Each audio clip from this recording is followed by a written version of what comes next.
बिस्मिल्लाहिर्रहमानिर्रहीम। Education help channel की जानिब से मैं अपने तमाम सुनने वाले स्टूडेंट्स को अस्सलाम वालेकुम कहता हूँ।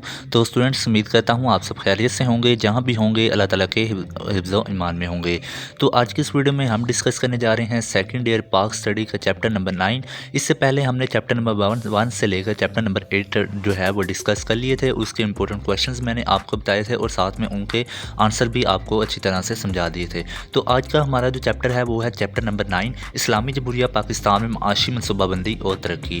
तो इसमें हम ये स्टडी करते हैं कि पाकिस्तान में, इस्लामी जमहूरिया पाकिस्तान में माशी मनसूबाबंदी कैसे की जाती है और ज़रूरी तरक्की, सनती तरक्की, तजारत और तालीम पर कैसे अखराजात लगाए जाते हैं। और पाकिस्तान में जो 5 साला तरक्याती मनसूबे हैं वो हमने इसमें चैप्टर में पढ़े हैं। ठीक है, सबसे पहले तो आपको इस्लामी जमहूरिया पाकिस्तान में माशी मनसूबाबंदी यानी कि माशी मनसूबाबंदी का मैं आपको मतलब समझा देता हूँ कि किसी भी मुल्क में जितने भी वसाइल जो हैं वो दस्तयाब हैं ना, इनको ऐसी प्लानिंग के साथ इस्तेमाल करना जिसमें आमदन जो है वो ज़्यादा हो और अखराजात को जो है वो अच्छी जगह पर लगाया जाए। ठीक है, अखराजात का मुनासिब इस्तेमाल किया जाए, यानी कि हमारी आमदन जो है वो ज़्यादा हो जाए और अखराजात जो है वो कम से कम हो और जिससे मुल्क की तरक्की हो। ठीक है, यानी कि कौमी मईशत और अवाम की खुशहाली के लिए मुल्की वसाइल को उम्दा तरीके से इस्तेमाल करने को माशी मनसूबाबंदी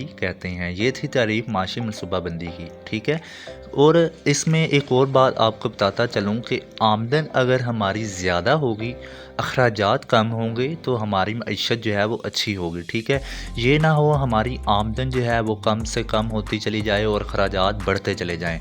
ठीक है, अब इनको कंट्रोल करने के लिए ना हमें कुछ मनसूबाबंदी करनी पड़ती है, कुछ प्लानिंग करनी पड़ती है कि हम ऐसी जगह पर अखराजात लगाएं जहाँ पर जो है हमारी आमदन जो है वो बढ़ जाए। ठीक है, किस चीज़ को प्रायोरिटी पर रखना है, ठीक है, उस चीज़ पर पैसा लगाया जाए और हमारी जो है वो मईशत तरक्की किए जाए। ठीक है, उन चीज़ों को सामने लाना जिन पर ज़्यादा ज़रूरत है हमें अपने अखराजात लगाने की। ठीक है, जिससे हमारा मुल्क भी तरक्की करे, हमारी कौम भी खुश रहे और जो है वो हमारी मईशत जो है वो अच्छी हो जाए। ठीक है, इस चैप्टर में हमने ज़रूरी तरक्की पढ़ी, सनती तरक्की पढ़ी, तजारत और तालीम पर कैसे पैसा लगाया जाता है, तजारत क्या है, 5 साला तरक्याती मनसूबे जो हुकूमत की जानिब से हमें पास्ट में यानी कि माजी में पाकिस्तान में दिए गए वो कौन से थे, तो हमने इस चैप्टर में पढ़े थे।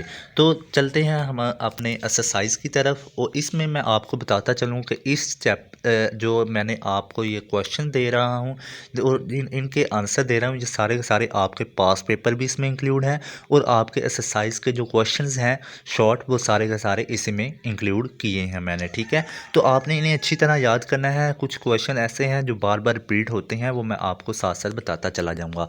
ठीक है, तो इस वीडियो को मुकम्मल देखना है, इसे ज़रा भी स्किप नहीं करना। वीडियो शुरू करने से पहले आपसे मेरी गुजारिश है, अगर आप इस चैनल पर नए आए हैं तो इस चैनल सब्सक्राइब कर लें ताकि आपको इसी तरह की अच्छी अच्छी वीडियोस जो हैं वो मिलती रहें। इसके अलावा बाकी जो चैप्टर मैंने पहले करवा चुका हूँ, ठीक है, उनके लिंक भी मैं आपको डिस्क्रिप्शन में दे दूँगा। तो चलें स्टूडेंट शुरू करते हैं। सबसे पहले जो है हम माशी मनसूबाबंदी की तारीफ़ पढ़ लेते हैं। कौमी मईशत और आवाम की खुशहाली के लिए मुल्की वसाइल को उम्दा तरीके से इस्तेमाल करने को माशी मनसूबाबंदी कहते हैं। ठीक है, ये सारा कुछ मैं आपको पहले समझा चुका हूँ वीडियो के स्टार्ट में। भारी सनत से क्या मुराद है? बड़े पैमाने की सनत को भारी सनत कहते हैं, जैसे सीमेंट, खाद की सनतें। ठीक हो गया। नेक्स्ट क्वेश्चन हमारे पास है, पाकिस्तान के 4 अहम दरामदात के नाम लिखें।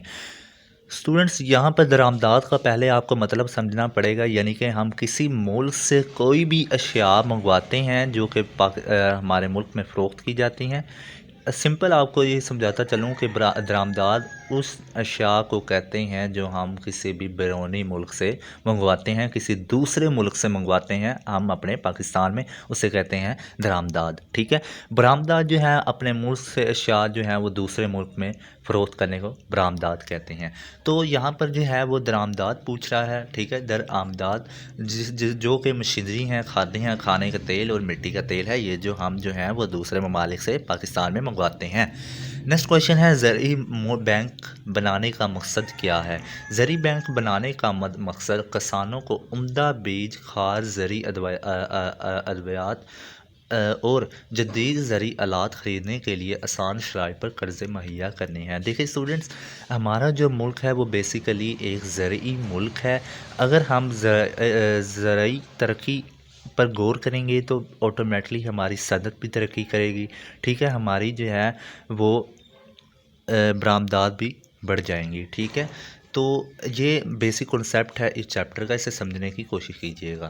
ادائیگیوں کا توازن کیسے درست ہو سکتا ہے، ٹھیک ہے، ادائیگیوں کا توازن کیسے درست ہو سکتا ہے؟ ادائیگیوں کا توازن درست کرنے کے لیے ضروری ہے کہ ہماری برآمدات ہمارے درآمدات سے زیادہ ہو یا کم از کم ان میں توازن پایا جاتا ہو، یعنی کہ ہمارے ملک میں جون سی چیزیں آ رہی ہیں اور جون سی جا رہی ہیں یا تو یہ برابر ہوں، ٹھیک ہے، یا پھر جتنی ہمارا ملک جو ہے وہ دوسرے ملک میں فروخت کر رہے ہیں چیزیں، یعنی کہ ہمارے ملک سے دوسرے ملک میں جا رہی ہیں، وہ زیادہ ہوں، ٹھیک ہے، سمجھ آ گئی ہوگی آپ کو۔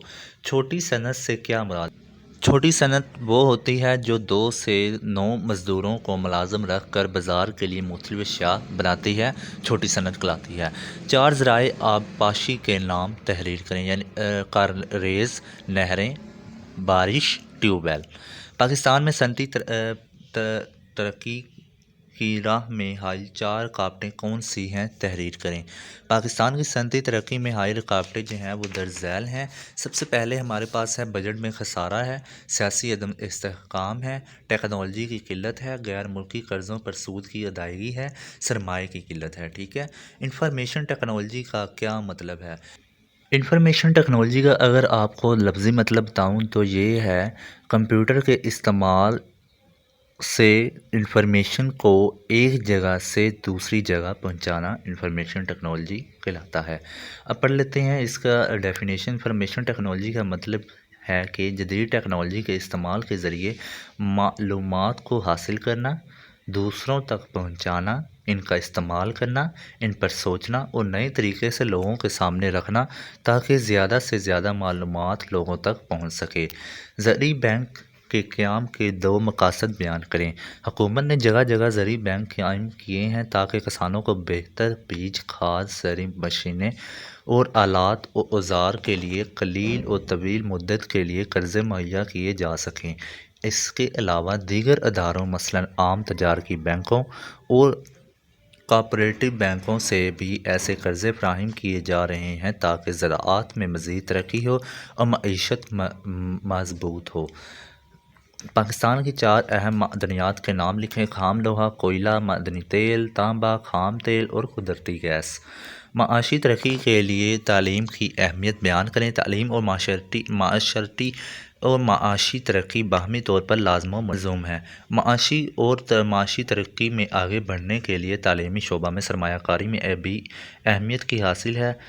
ترقی یافتہ ممالک کے تجربات ظاہر کرتے ہیں کہ ملکی آمدنی میں اضافہ تعلیمی شعبہ کی ترقی سے مربوط ہے۔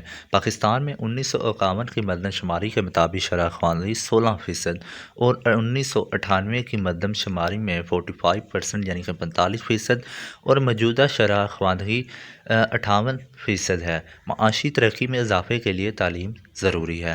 دفاعی صنعت سے کیا مراد ہے؟ اسلحہ اور اس کے متعلقہ دوسری چیزیں تیار کرنے والی صنعت کو دفاعی صنعت کہتے ہیں۔ پاکستان میں معاشی منصوبہ بندی کی اہمیت سے متعلق 2 نکات تحریر کریں۔ فیکس آمدنی میں اضافہ اور قومی آمدنی میں اضافہ۔ فیکس آمدنی میں اضافہ۔ معاشی منصوبہ بندی کا ایک اہم ترین مقصد فیکس آمدنی میں مسلسل اضافہ کرنا ہے۔ قومی آمدنی میں اضافہ۔ معاشی منصوبہ بندی کا بنیادی مقصد ملک کے باشندوں کو خوشحال بنانا اور انہیں مطمئن زندگی گزارنے کے موقع فراہم پہنچانا ہے۔ اس سے قومی آمدنی میں اضافہ ہوتا ہے۔ تیسرے 5 سالہ منصوبے کے 5 مقاصد لکھیں۔ فیکس آمدنی میں 20% اضافہ کرنا، 55 لاکھ افراد کے روزگار مہیا کرنا، صنعتی ترقی کے شرح 13% سالانہ تک بڑھانا، بنیادی سہولتوں میں اضافے کی کوشش کرنا، شہریوں کو معاشی تحفظ جو ہے وہ فراہم کرنا۔ تو اسٹوڈنٹس یہ تھے ہمارے آج کے موسٹ امپورٹنٹ کویشچن جو کہ ایگزام میں اکثر آتے ہیں۔ ان کویشچن کو آپ نے اچھی طرح یاد کرنا ہے۔ اپنا بہت سارا خیال رکھیے گا۔ اللہ حافظ۔